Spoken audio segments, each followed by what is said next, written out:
So, January 4th, 2018, the Tokyo Dome.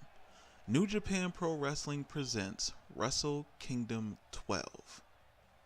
Kenny Omega versus Chris Jericho. Who would have thought this would have happened?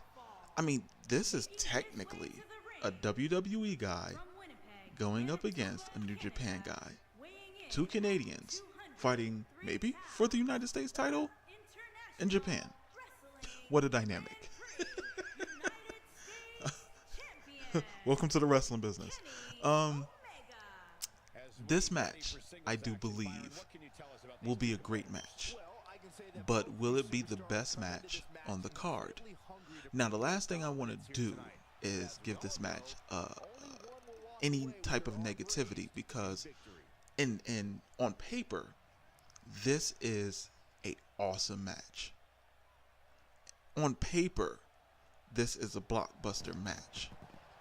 But work rate wise, is Jericho able to keep up with the New Japan style? Is he able to keep up with Kenny Omega? Now, Chris Jericho, he's agile. I mean, he does the lion salt. He does the triangle drop kick. He can move, but at his age, can he really perform at the high level that Kenny Omega has been doing as of late? Or has been doing, period? Will he be able to mesh his style? Because Chris Jericho, he's not really a high flyer anymore. He's really not. And to say Kenny Omega is a high flyer, he is. Kenny Omega is a high flyer. You have to remember that before all this becoming a big star and becoming the leader of the Bullet Club, he was a junior heavyweight. Let's not forget that. Chris Jericho has been in the world title picture, which basically means no more high flying for you. But he's been in the heavyweight title picture since what? The early 2010s? I mean, let's be honest here. He's and not to say that he's forgotten how to be a high flyer, but we have to remember that his style will his style mesh with Kenny Omega's? Do you guys believe that there's going to be a 6.25-star match on January 4th? Do you guys believe that this is going to be the best match on the card? Do you guys believe that? I believe that it's going to be a high-profile match, but I don't think it's going to be top 4 best of the night. I don't believe it. It might be 5th. It might be placed 5th.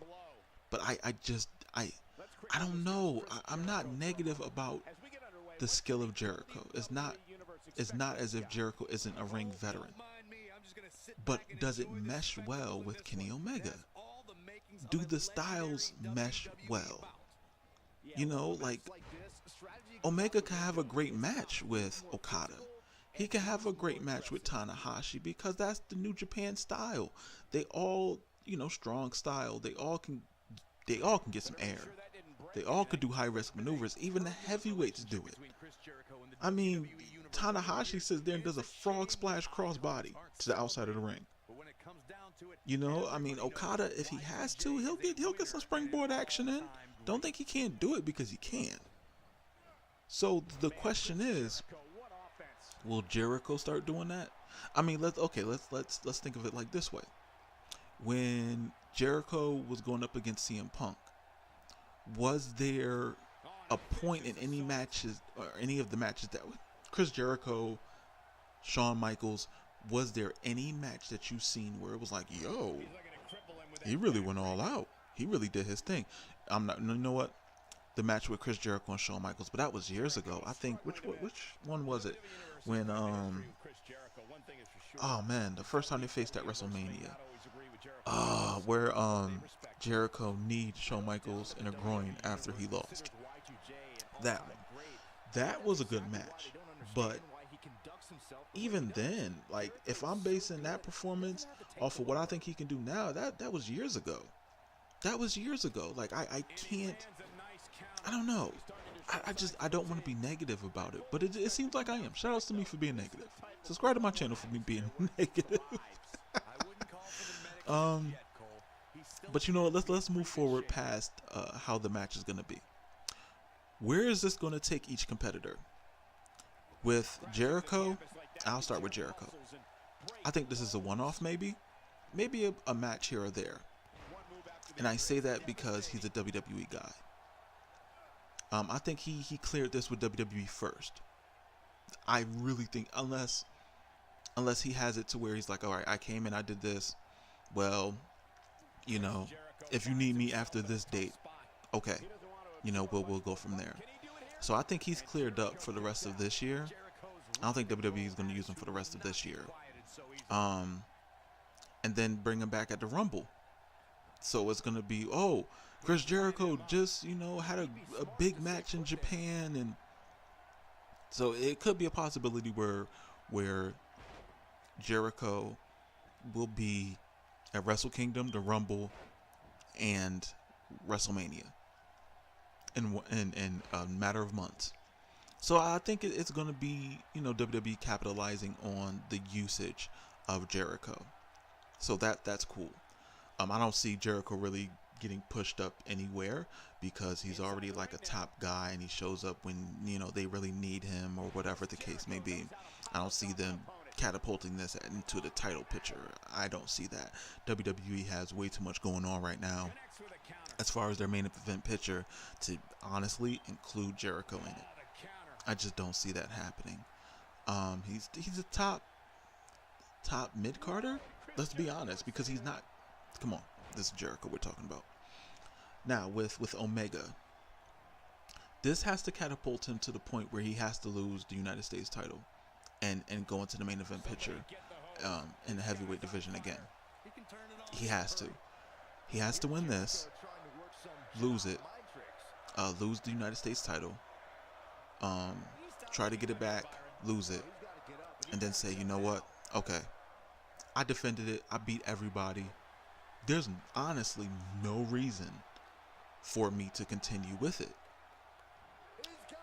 But I have a reason to continue to get that IWGP Heavyweight Championship. So I see that maybe this match will catapult him, but he has to lose that United States title. He has to get that off of him.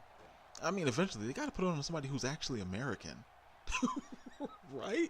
I mean, wouldn't that make sense? Eventually, maybe? I mean, to have a Canadian hold the United States title and really defend it, that's great. It brings prestige to the title. And since he's a top guy, you know, they're gonna make him look strong all the time.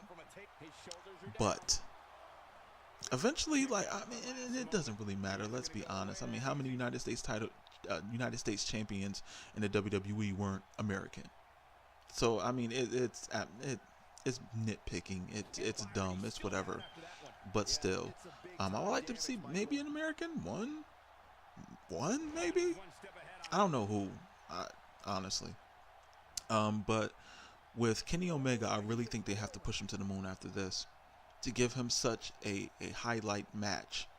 You got to do something with him now. I mean, there's no choice. You have to.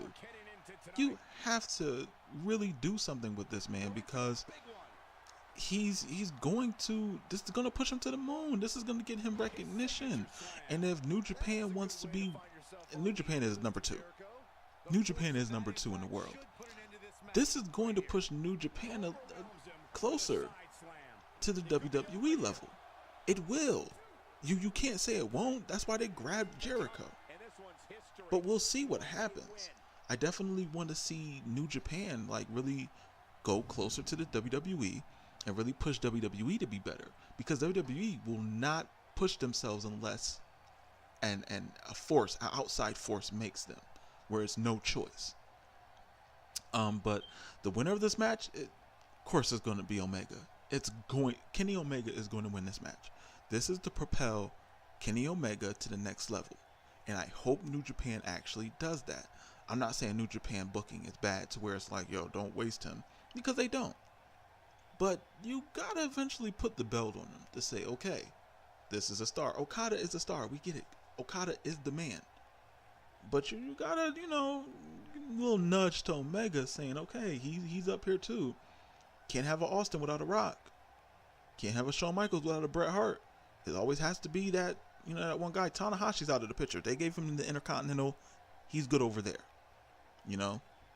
So, that, you know, that's just my little video on Wrestle Kingdom. But, other than that, like, subscribe, comment, subscribe if you haven't, subscribe if you haven't. Subscribe to my channel for me saying subscribe. But I'll catch you guys on the next video. Later.